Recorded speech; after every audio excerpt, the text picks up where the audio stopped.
ओम श्री सूर्य देवाय नमः। आप सभी का हमारे YouTube चैनल पर हार्दिक स्वागत है। आज हम आपको सुना रहे हैं छठ पर्व से जुड़ी पौराणिक कथाएं। साथ में आप सुनेंगे सूर्य भगवान की पौराणिक व्रत कथा। इन कथाओं को श्रद्धा भाव से पूरा अवश्य सुनिएगा। तो प्रेम से बोलें, छठी मैया की जय हो, सूर्यदेव भगवान की जय हो। कहते हैं कि छठ पूजा का व्रत सबसे पहले माता सीता ने रखा था। प्रचलित कथाओं के अनुसार जब भगवान राम अपनी पत्नी सीता और भाई लक्ष्मण के साथ 14 साल का वनवास काटकर अयोध्या वापस लौटे थे, तब उन्होंने रावण के वध से यानी ब्रह्म हत्या से मुक्ति पाने के लिए ऋषि मुनियों के आदेश पर यज्ञ करने का फैसला किया था। इसके लिए मुद्गल ऋषि को आमंत्रित किया गया। मुद्गल ऋषि ने आकर माता सीता पर गंगा जल छिड़ककर उन्हें पवित्र किया। फिर उन्हें कार्तिक माह के शुक्ल पक्ष की षष्ठी तिथि के दिन सूर्यदेव की उपासना करने को कहा। तब माता सीता ने ऋषि मुद्गल के आश्रम में रहकर 6 दिनों तक भगवान सूर्य की उपासना की और सप्तमी तिथि के दिन सूर्योदय होने पर अनुष्ठान करके सूर्यदेव का आशीर्वाद लिया। कहते हैं कि तभी से छठ पूजा की परंपरा चली आ रही है। एक अन्य कथा के मुताबिक छठ पूजा का गहरा रिश्ता महाभारत से भी है। इसकी शुरुआत सबसे पहले सूर्यपुत्र कर्ण ने की थी। कर्ण भगवान सूर्य के परम भक्त थे। कर्ण कई बार घंटों पानी में खड़े रहकर सूर्यदेव की उपासना करते थे, उन्हें अर्घ्य देते थे। इसके अलावा पौराणिक कथाओं के अनुसार जब पांडव जुए में अपना सारा राजपाट हार गए, तब द्रौपदी ने भी छठ का महाव्रत रखा था। कहते हैं कि इस व्रत को रखने से द्रौपदी की मनोकामना पूरी हुई और पांडवों को अपना राजपाट वापस मिला था। अब आइए सुने छठ महापर्व की पौराणिक कथा। मान्यता है कि छठ देवी सूर्य देव की बहन है और उन्हीं को प्रसन्न करने के लिए ये व्रत और पूजा की जाती है। षष्ठी मैया यानी कि छठ माता बच्चों की रक्षा करने वाली देवी हैं। इस व्रत को करने से संतान को लंबी आयु का आशीर्वाद मिलता है। शिशु के जन्म के 6 दिन बाद इन्हीं देवी की पूजा की जाती है। इनकी प्रार्थना से बच्चे को स्वास्थ्य, सफलता और दीर्घायु होने का आशीर्वाद मिलता है। पुराणों में इस देवी का नाम कात्यायनी बताया गया है, जिनकी नवरात्र की षष्ठी तिथि को पूजा अर्चना की जाती है। तो आइए सुने छठी मैया की पौराणिक कथा। कथा के अनुसार प्रियव्रत नाम के एक राजा थे। उनकी पत्नी का नाम मालिनी था। दोनों के कोई संतान नहीं थी। इस बात को लेकर राजा और उसकी पत्नी बहुत ही दुखी रहा करते थे। तो एक दिन राजा ने संतान प्राप्ति की इच्छा से महर्षि कश्यप द्वारा पुत्रेष्ट यज्ञ करवाया। इस यज्ञ के फलस्वरूप रानी गर्भवती हो गई। जब राजा को इस बात का पता चला तो बहुत ही खुश हुए। अपनी आने वाली संतान को लेकर राजा और रानी बहुत ही प्रसन्न थे। उन्होंने एक एक पल बड़े ही बेसब्री से गुजारा। 9 महीने बाद संतान सुख को प्राप्त करने का समय आया तो रानी को मरा हुआ पुत्र प्राप्त हुआ। जब राजा को इस बात का पता चला तो वह बहुत दुखी हुआ। संतान की शोक में वह आत्महत्या करने की सोचने लगा और दुखी होकर राजा घर से निकल पड़े। वन में जाकर जैसे ही राजा ने आत्महत्या करने की कोशिश की तो उनके सामने एक सुंदर देवी प्रकट हुई। तो राजा ने उस देवी को देखकर कहा कि तुम कौन हो? तो देवी ने राजा से कहा, मैं षष्ठी देवी हूँ। मैं लोगों को पुत्र का सौभाग्य प्रदान करती हूँ। इसके अलावा जो सच्चे भाव से मेरी पूजा करता है, मैं उसके सभी प्रकार के मनोरथ पूर्ण कर देती हूँ। यदि तुम मेरी पूजा करोगे तो मैं तुम्हें पुत्र रत्न प्रदान करूँगी। तो देवी की बातों से प्रभावित होकर राजा ने उनकी आज्ञा का पालन किया। षष्ठी देवी से व्रत का सारा विधान पूछकर बड़े ही खुशी खुशी राजा अपने घर लौट आया। घर आकर रानी को सारी बात बताई तो रानी सुनकर बहुत ही प्रसन्न हुई। फिर राजा और रानी दोनों ने कार्तिक शुक्ल की षष्ठी तिथि के दिन देवी षष्ठी की पूरे विधि विधान से पूजा अर्चना की। तो इस पूजा के प्रभाव से उन्हें एक सुंदर पुत्र की प्राप्ति हुई। तभी से छठ का पावन पर्व मनाया जाने लगा। कहा जाता है कि देव माता अदिति ने भी छठ पूजा की थी। एक कथा के अनुसार प्रथम देवासुर संग्राम में जब असुरों के हाथों देवता हार गए थे, तब देव माता अदिति ने तेजस्वी पुत्र की प्राप्ति के लिए देवार्क के देव सूर्य मंदिर में छठी मैया की आराधना की थी। तब प्रसन्न होकर छठी मैया ने उन्हें सर्वगुण संपन्न तेजस्वी संतान होने का आशीर्वाद दिया था। इसके बाद अदिति के पुत्र हुए त्रिदेव रूप आदित्य भगवान, जिन्होंने असुरों पर देवताओं को विजय दिलवाई थी। कहते हैं कि उसी समय से देवसेना षष्ठी देवी के नाम पर इस धाम का नाम देव हो गया और छठ व्रत का चलन भी शुरू हो गया। मान्यता है कि आज तक इस मंदिर से कोई भी याचक खाली हाथ नहीं लौटा और अपने मनोवांछित फल की प्राप्ति करने के पश्चात वो यहाँ की कार्तिक या चैत्र के छठ पूजा में सूर्यदेव को अर्घ भी समर्पण करते हैं। तो प्रेम से बोलें, छठी मैया की जय हो। अब आइए सुनते हैं सूर्यदेव भगवान की बड़ी ही पावन कथा। इस कथा को श्रद्धा भाव से पूरा अवश्य सुनिएगा। तो प्रेम से बोलें, सूर्यदेव भगवान की जय हो। एक राजा था, एक रानी। उनके पास सिपाही, घोड़े, दास दासियां, धन दौलत सब कुछ था। सिर्फ उन्हें संतान नहीं थी। इसी कारण राजा रानी बहुत ही दुखी रहते थे।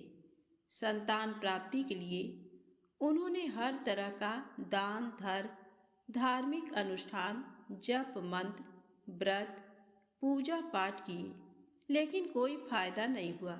अब राजा रानी दोनों ही बुढ़ापे की ओर बढ़ते गए और गहन सोच में पड़ गए। अब हमारे इतने बड़े राज्य का क्या होगा? कौन बनेगा इस राज्य का वारिस? कौन लेगा प्रजा की जिम्मेदारी? राजा रानी दिन रात इसी चिंता में घुलने लगे। उन्हें खाने पीने की भी सुधि नहीं रहती। तो एक सुबह राजा के दरबार में एक साधु महाराज आते हैं। तो दासी जाकर रानी से बताती है। तब रानी दासी से कहती हैं, ये मेरा अंतिम दान धर्म है। इसके बाद मैं अपने हाथों से कोई दान धर्म नहीं करूँगी। रानी चावल से भरा पात्र लेकर बाहर आती है और साधु महाराज की झोली में भिक्षा डालने आगे बढ़ती है। तो उसके चेहरे पर छाई उदासी साधु की दृष्टि में आती है। वह उससे पूछता है, रानी साहिबा, क्या हुआ? आप क्यों इतनी उदास हैं?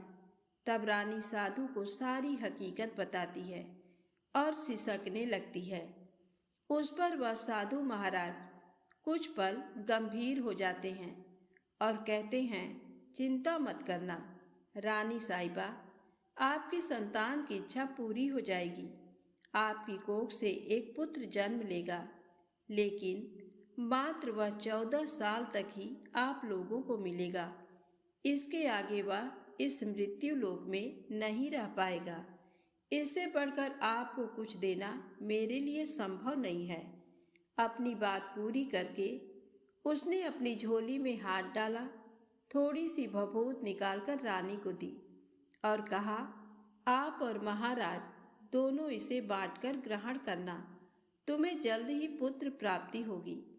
इतना कहकर साधु महाराज अपनी राह चले गए। उनके जाने के बाद रानी सोचने लगी, 14 साल तो 14 साल ही सही, उतने समय के लिए हमें पुत्र मिलेगा, यही काफ़ी है।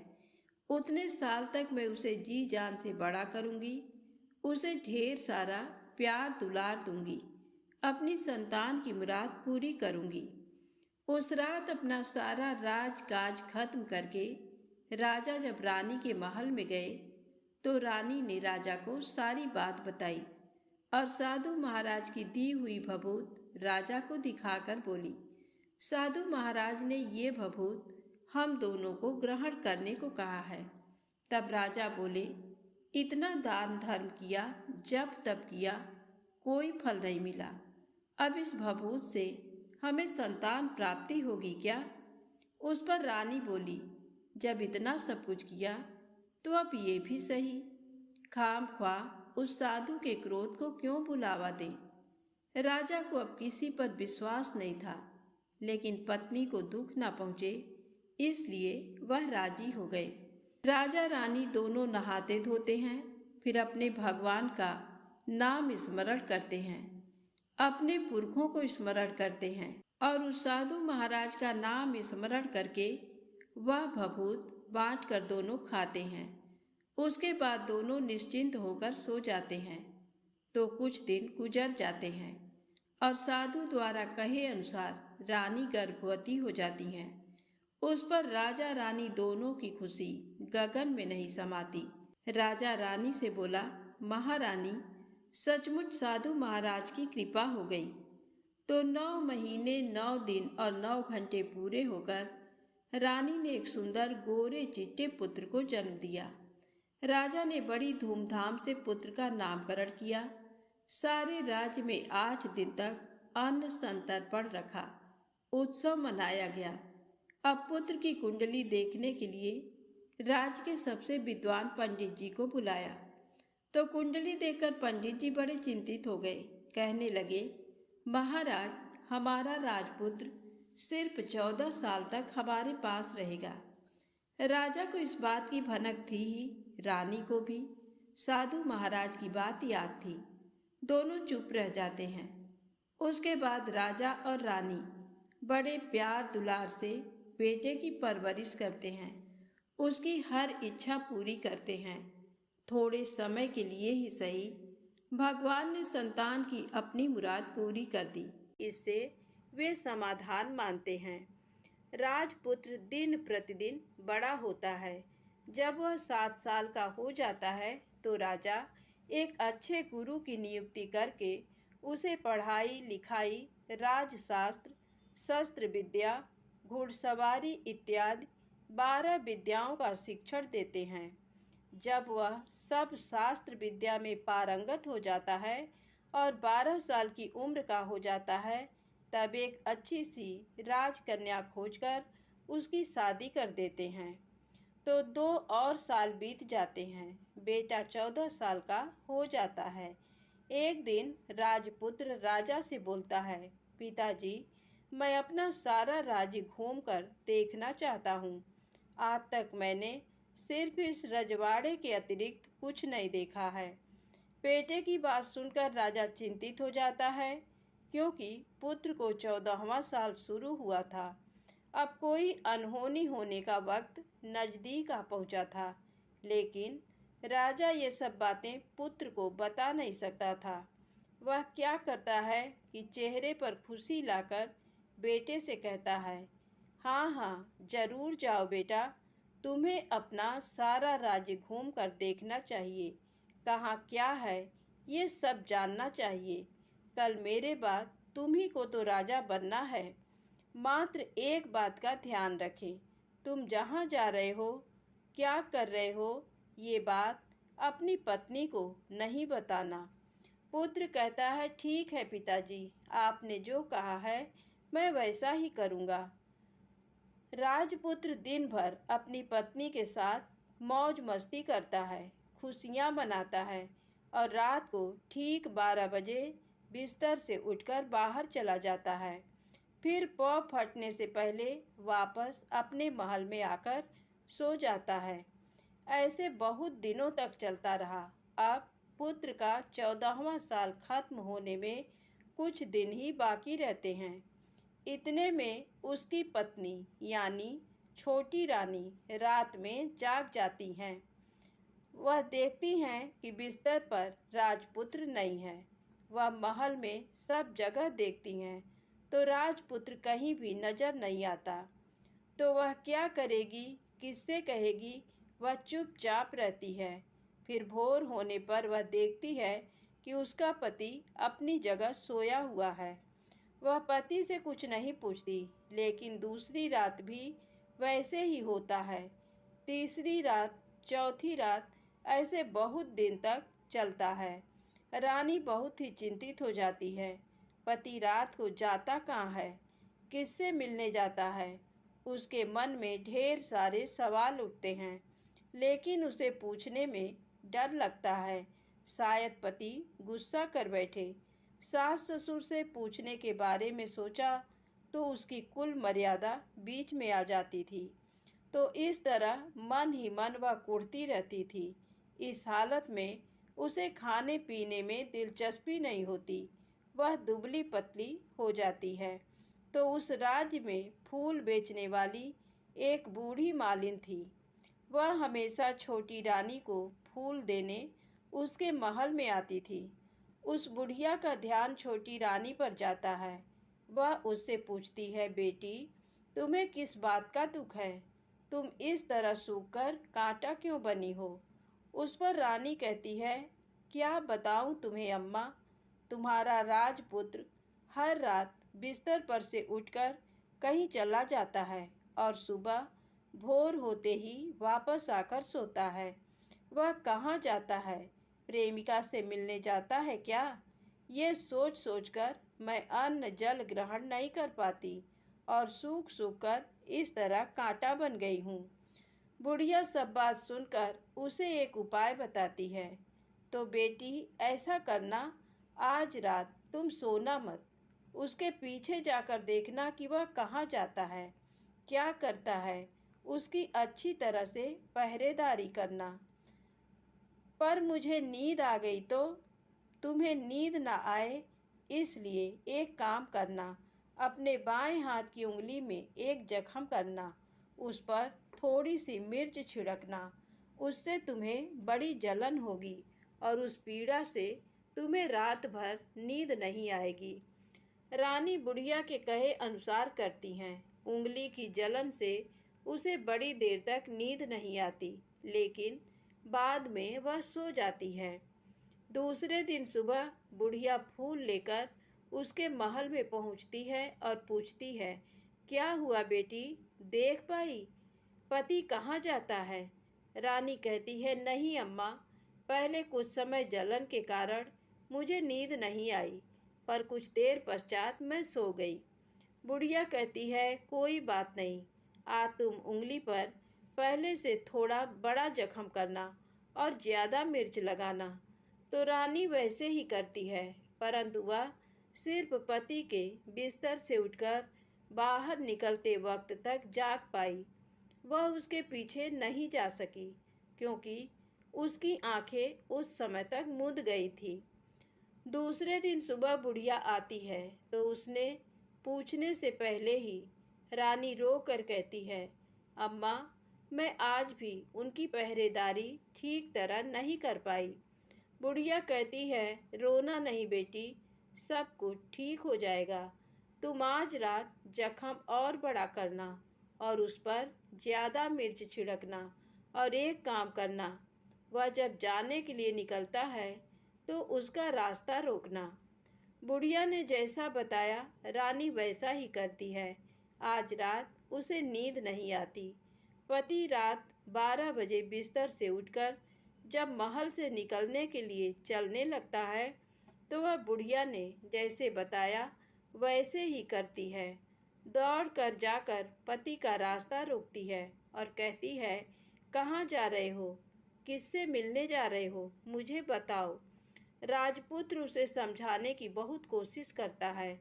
देखो, अगर मैंने तुम्हें वह बताया तो मैं तुम्हें दोबारा नहीं मिल पाऊंगा। रानी कहती है, कोई बात नहीं, ना मिल पाओ, लेकिन आप रात के समय कहाँ जाते हो ये मुझे पहले बता दीजिए। राजपुत्र निरुपाय हो जाता है। पत्नी की जिद के आगे उसकी एक नहीं चल पाती। ठीक उसी समय उसका 14वां साल खत्म होकर 15वां साल लगने वाला था। जो होता है वह हो जाने दो, वह सोचता है और कुछ चावल मंत्रों से सिद्ध करके पत्नी को देकर कहता है, इन चावलों के दानों को दोनों हाथों की मुट्ठी में पकड़ना। पहले दाएं हाथ में पकड़े चावल मेरे ऊपर फेंकना। मैं कौन हूँ तुम्हें पता चल जाएगा। बाद में बाएं हाथ में पकड़े चावल मेरे ऊपर फेंकना। मैं जैसा था तुम्हें मिल जाऊंगा।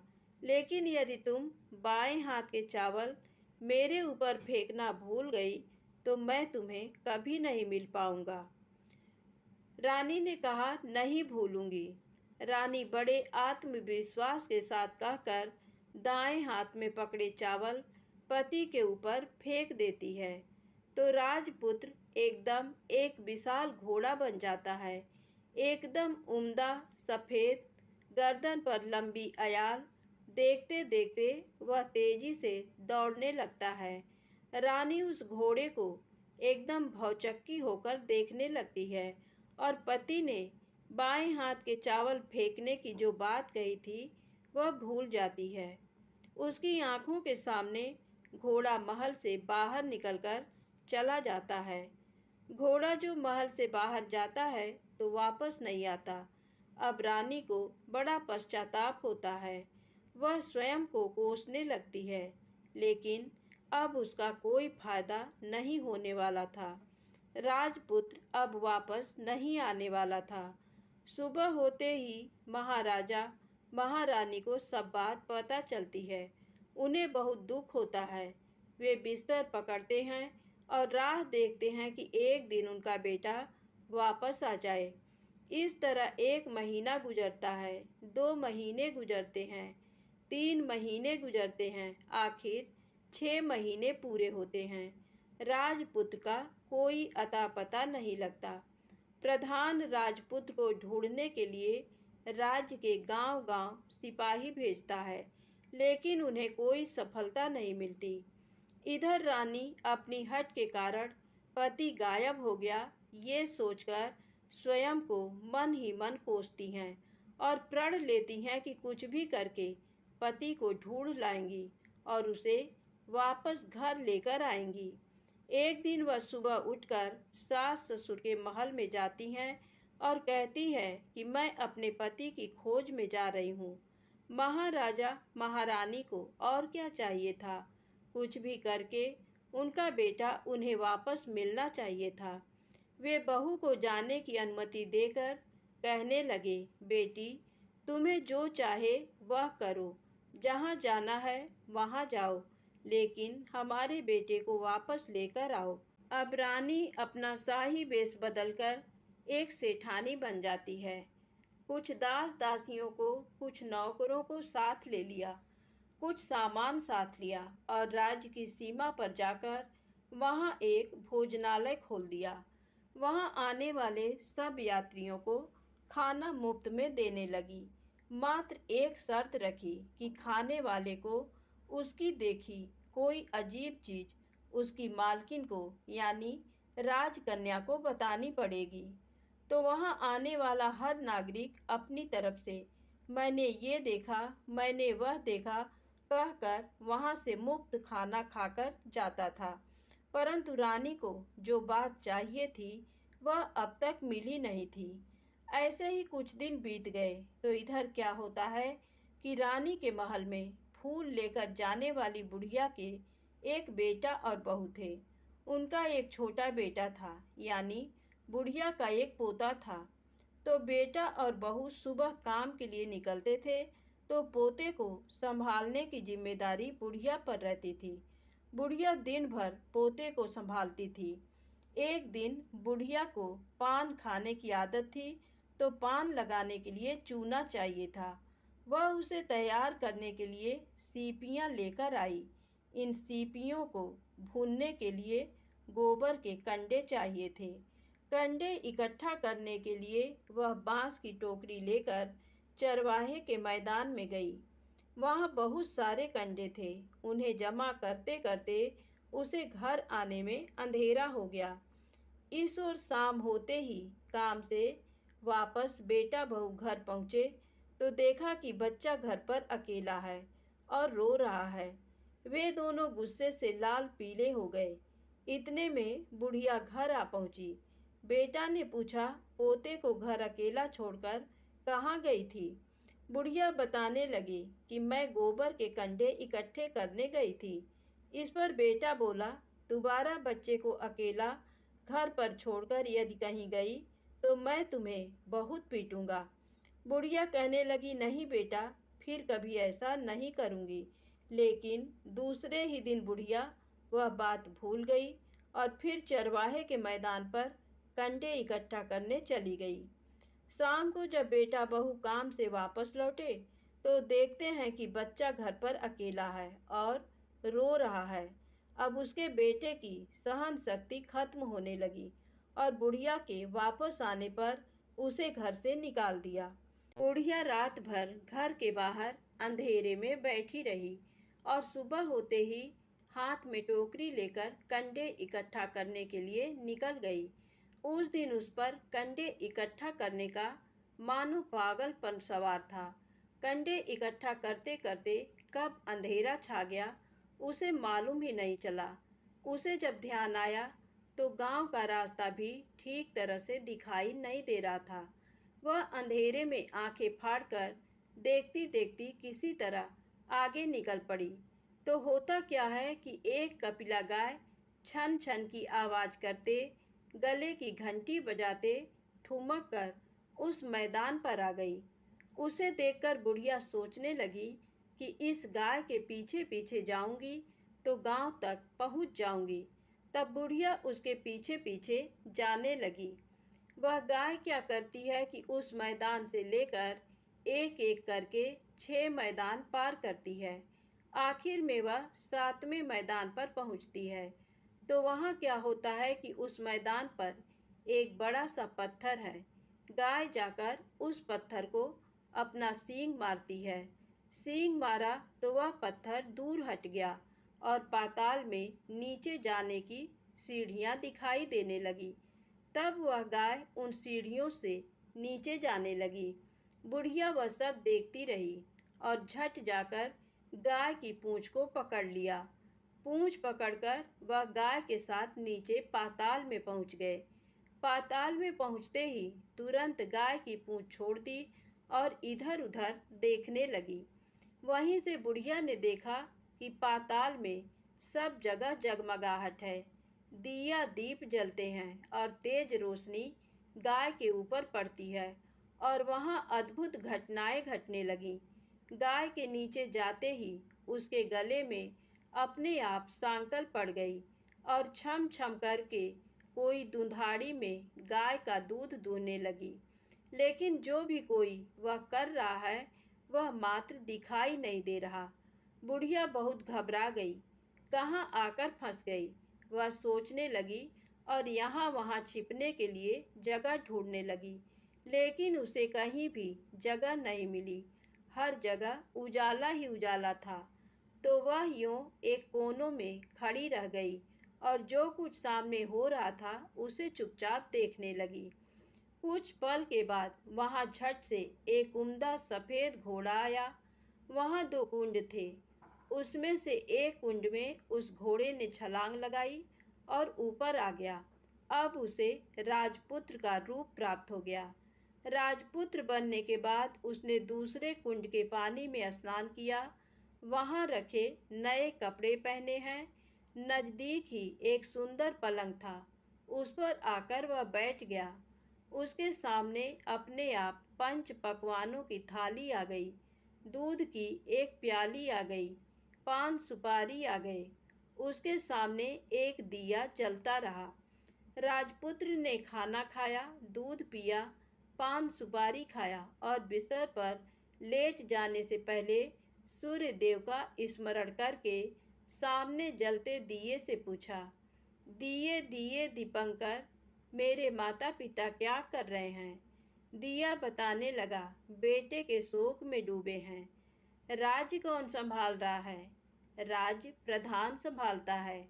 मेरी पत्नी क्या करती है? उसने चौराहे पर भोजनालय शुरू किया है और आते जाते लोगों से वह नई खबर के बारे में पूछती है। दिए के ये कहते ही राजपुत्र कहने लगा, ठीक है। उसके बाद वह सो गया। बुढ़िया कोने में खड़ी रहकर ये सब देखती रही। ऐसी अद्भुत घटना उसने जिंदगी में पहली बार देखी थी। उसे अंदर ही अंदर चुलबुलाहट होने लगी।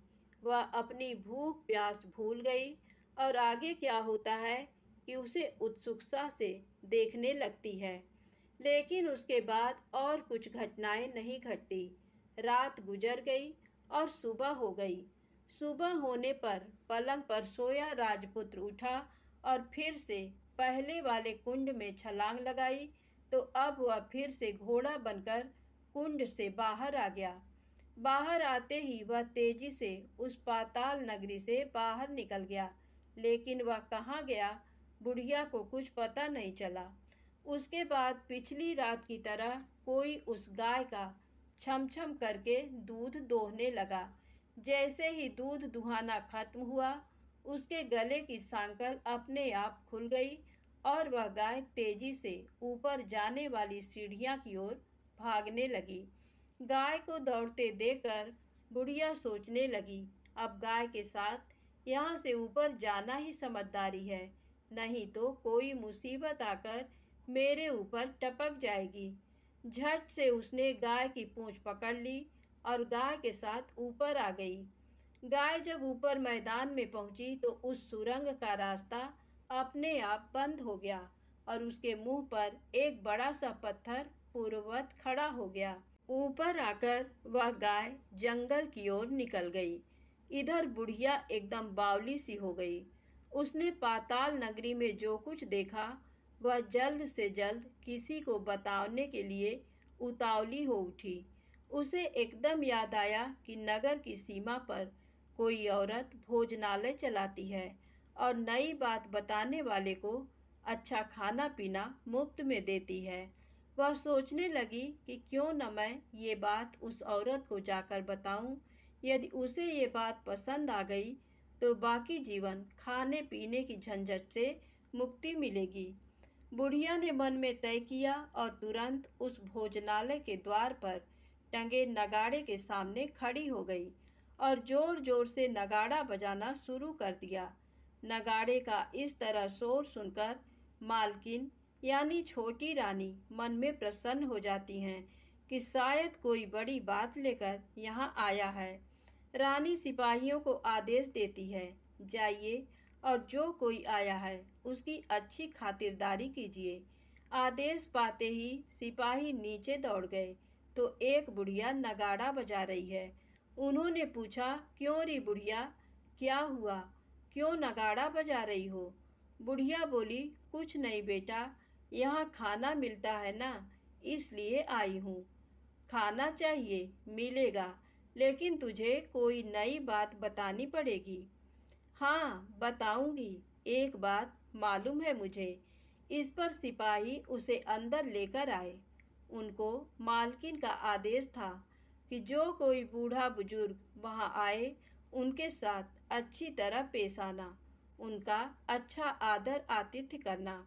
तो सिपाही ने उस बुढ़िया का भरपूर आदर आतिथ्य किया। उसे बड़ी सी थाली भरकर व्यंजन परोसते हैं। बुढ़िया कुछ दिनों से भूखी थी, वह खाने पर टूट पड़ी। खाना खाने के बाद सिपाही ने उसे नई साड़ी पहनने को दी। उसके बाद उसे लेकर रानी के पास आए। बुढ़िया और रानी ने तुरंत एक दूसरे को पहचान लिया। बुढ़िया बोली, बेटी तुम? और रानी बोली, अम्मा तुम? बड़ी देर तक दोनों भांति भांति की बातें करती रहीं। आखिर कुंवरनी बुढ़िया से कहने लगी, अम्मा अब बताओ तुमने क्या नई बात देखी है? नई बात? मैंने कोई नई बात देखी नहीं है। वह तो मेरे पास तुम्हें देने के लिए खाने के पैसे नहीं थे, इसलिए मैंने झूठ कहा और नगाड़ा बजाया। रानी ने कहा, अम्मा घबराना नहीं, मैं किसी को तुम्हारा नाम नहीं बताऊंगी। फिर भी बुढ़िया मैंने क्या देखा, कब देखा करके आनाकानी करने लगी। इस पर कुंवरनी ने उससे कहा, देखो अम्मा, यदि तुमने मुझे वह नई बात बताई तो जिंदगी भर मैं तुम्हारी देखभाल करूंगी और तुम्हें रानी माता की तरह रखूंगी। अब बुढ़िया बताने को तैयार हो गई। उसने जो कुछ उस चारागाह वाले मैदान पर देखा था वह सब कुछ कुंवर रानी को बता दिया। बुढ़िया की वे बातें सुनकर कुंवरनी को यकीन हो गया कि वह राजपुत्र उसी का पति है। वह तुरंत बुढ़िया से कहने लगी, अम्मा, मुझे उस जगह पर ले चलो। नहीं बेटी, वह पाताल राज्य है, सांप है। यदि किसी ने तुम्हें देख लिया तो तुम्हारी जान खतरे में पड़ सकती है। लेकिन रानी उसकी एक भी नहीं सुनती। उसे उस जगह ले जाने के लिए हठ करने लगी। आखिर में बुढ़िया ने उसका कहना मान लिया और कहने लगी, ठीक है, मैं तुम्हें वहाँ लेकर चलती हूँ, पर आज नहीं, कल। वहाँ जाना है तो शाम को ही जाना होगा। तो दूसरे दिन दोपहर को रानी बुढ़िया के साथ उस मैदान पर गई और एक जगह छुपकर गाय के आने की राह देखने लगी। दिन ढलते ही अंधेरा घेरने लगा और गाय हमेशा की तरह वहां आ गई। मैदान के उस कोने में जाकर उसने पत्थर पर सींग मारा तो झट से पत्थर हटकर वहां सुरंग में जाने का रास्ता खुल गया। गाय उस रास्ते से नीचे उतरने लगी तो बुढ़िया रानी से कहने लगी, जल्दी आगे बढ़ो, हम गाय की पूंछ पकड़कर नीचे उतरेंगे। तो दोनों गाय की पूंछ पकड़कर नीचे उतर गईं। बुढ़िया पहले जिस कोने में छिपी थी उस कोने में छिप गई। अब नीचे सब कुछ पहले जैसा घटित हो रहा था। गाय के गले में अपने आप सांकल पड़ गई। कोई अदृश्य रूप से उसका दूध दूहने लगा। एक सफेद उम्दा घोड़े ने आकर एक कुंड में छलांग लगाई तो राजपुत्र के रूप में ऊपर आया। वह राजपुत्र दूसरे कुंड में नहाने लगा।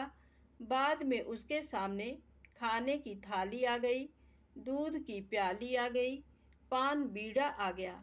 राजपुत्र सब ग्रहण करके सोने के लिए पलंग पर गया तो सोने से पहले सूर्य देव का स्मरण करके वह दिए से पूछने लगा, दिए दिए दीपंकर, मेरे माता पिता क्या कर रहे हैं?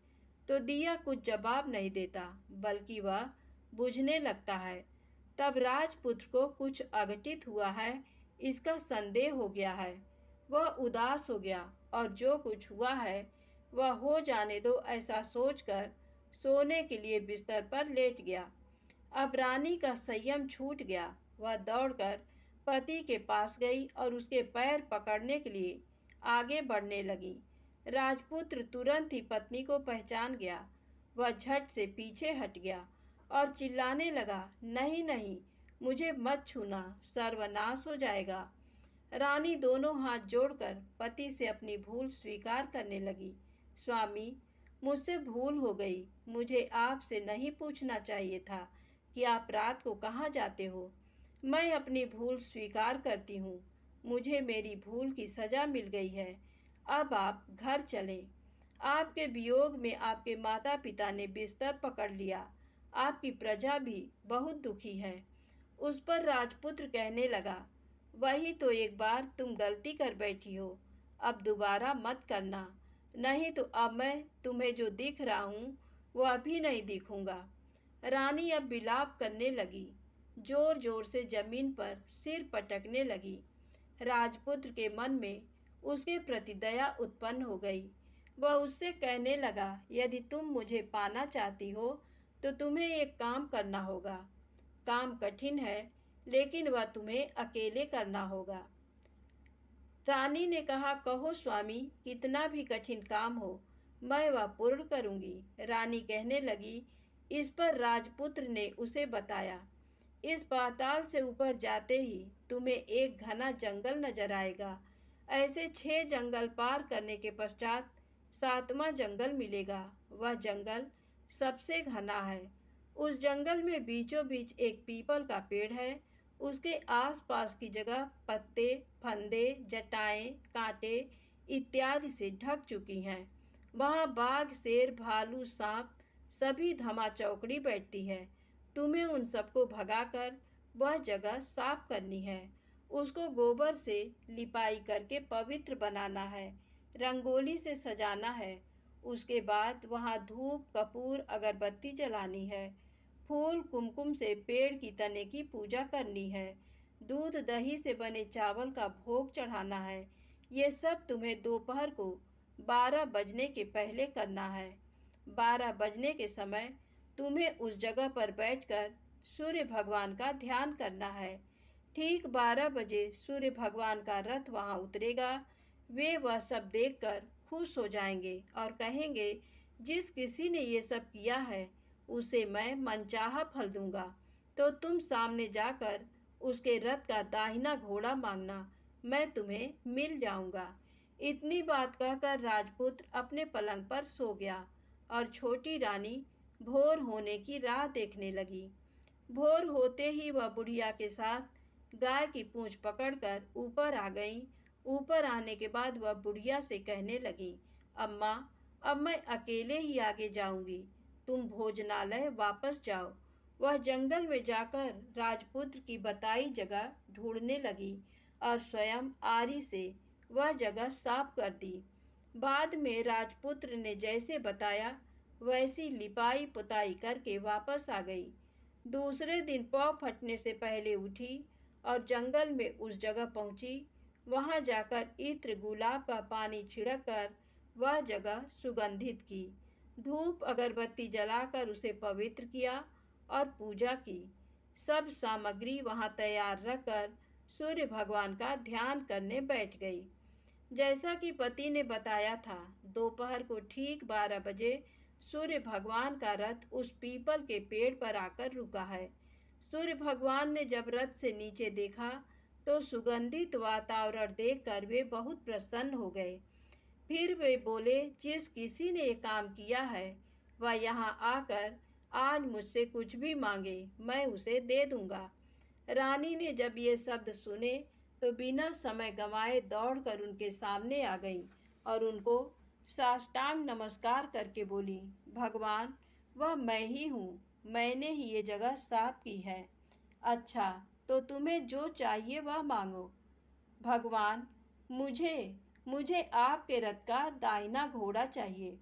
सूर्य भगवान बोले, नहीं नहीं, मैं तुम्हें और कुछ भी दे सकता हूँ, लेकिन ये घोड़ा नहीं दे सकता। मेरे रथ के 12 घोड़े हैं, तुम चाहो तो कोई और घोड़ा मांग लो, लेकिन ये दाहिना घोड़ा नहीं, वह मैं तुम्हें नहीं दे सकता। छोटी रानी एक नहीं सुनी, वह सूर्यदेव से एक ही बात कह रही थी, वही दाहिना घोड़ा दे दीजिए, नहीं तो मैं आपके पैरों में गिरकर अपनी जान दे दूंगी। अब सूर्यदेव धर्म संकट में पड़ गए। उन्होंने वचन दे दिया था, अब अपने वचन से पलट भी तो नहीं सकते थे।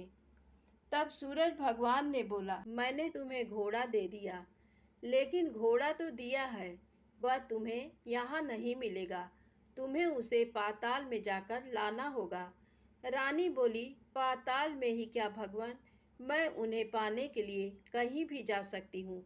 रानी को वचन देकर सूर्यदेव अपने मार्ग चले गए और इधर रानी जंगल से अपने भोजनालय में आ गई। फिर वह बुढ़िया को लेकर उस मैदान पर आ गई। जल्दी ही शाम हो गई।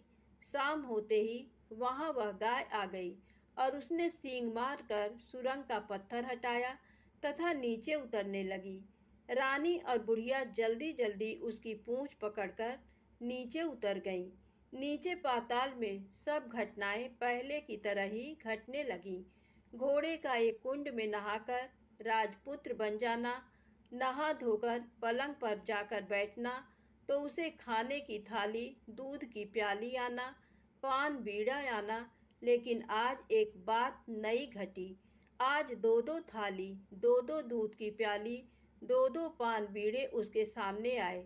वह कुछ नहीं बोला। अपने हिस्से की थाली खाकर, दूध पीकर और पान बीड़ा चबाकर वह सोने चला गया और हमेशा की तरह दिए से पूछने लगा, दिए दिए दीपंकर, मेरे माता पिता क्या करते हैं? दिया ने बताया, वे दोनों तुम्हारे शोक से मरने की स्थिति में पहुंच गए हैं। ऐसा झट से उसकी आंखों से आंसू टपकने लगे। फिर वह पूछने लगा, दिए दिए दीपंकर, मेरा राज्य कौन चला रहा है? तुम्हारा राज्य प्रधान चला रहा है और वह सब कुछ हड़प चुका है। वह प्रजा पर बहुत अत्याचार कर रहा है। सुनकर राजपुत्र को बहुत गुस्सा आया। वह गुस्से से अपनी मुट्ठी भींचने लगा। अब वह पूछने लगा, दिए दिए दीपंकर, मेरी पत्नी क्या कर रही है? अब दिया कुछ नहीं बोला, चुप रहा। अब रानी का संयम जवाब दे गया। वह दौड़कर पति के गले लग गई। अब मैं तुम्हें मिल गया, राजपुत्र कहने लगा। सच कहते हो, अब आप फिर से घोड़ा तो नहीं बनेंगे? नहीं, दोबारा घोड़ा नहीं बनूंगा। तुमने जो इतने सारे कष्ट उठाए हैं मुझे पाने के लिए, इसलिए सूर्यदेव ने मुझे सदा के लिए घोड़े के जन्म से मुक्त कर दिया है। राजपुत्र ने बड़े प्यार से कहा और उसे गले लगाया, उसके आंसू पोंछे। कुछ देर पश्चात भोर हो गई तो गाय की श्रृंखला टूटकर वह ऊपर भूलोक जाने लगी। रानी, राजपुत्र और बुढ़िया उसकी पूंछ पकड़कर ऊपर आ गए। ऊपर आने पर वे सीधे भोजनालय में पहुंचे। वहां का सब सामान लोगों में बांट दिया और उसको ताला लगाकर अपने राज्य में लौट गए। राजपुत्र वापस आता और उसके तेवर देखकर प्रधान घबरा गया। राजपुत्र ने उसे बंदी बनाकर कैद खाने में डाल दिया और राज्य की बागडोर अपने हाथ में ले ली। उसके बाद वह अपने माता पिता को मिलने उनके महल में गया। तब राजपुत्र क्या देखता है कि उसके माता पिता उसके शोक में अस्थिपंजर बने हुए हैं। पुत्र को वापस आया देखकर मरड़ा सन राजा रानी की आंखों से टप टप आंसू बहने लगे। इन दोनों ने पुत्र को गले लगाया, उसे प्यार से सहलाया। इतना होने के बाद उनके सेहत में एकदम सुधार आने लगा। वे अब बिस्तर से उठकर बैठ गए हैं। पुत्र को आशीष देने लगे। राजपुत्र के आने की खबर तुरंत राज्य भर में फैल गई। प्रजा खुशी से फूली नहीं समाई। प्रजाजन राजमहल के सामने इकट्ठे हो गए। राजपुत्र ने भी उन्हें दर्शन दिए और आज से उन्हें कोई दुख नहीं पहुंचाएगा, ऐसा वचन भी दिया। अब राजा अपने पुत्र का राज्याभिषेक करके उसे सिंहासन पर बिठाता है और बहू को महारानी का दर्जा देता है और स्वयं अपनी पत्नी के साथ ईश्वर स्मरण करते खुशी से दिन बिताता है। महाराजा बना राजपुत्र अच्छी तरह से राज्य चलाने लगा और अपनी पत्नी के साथ सुख शांति से जीवन बिताने लगा। उस बुढ़िया को रानी ने अपने पास ही रख लिया। उसकी अच्छी तरह से देखभाल करने लगी। बुढ़िया और उसके बुढ़ापे के दिन खुशी से गुजरने लगे।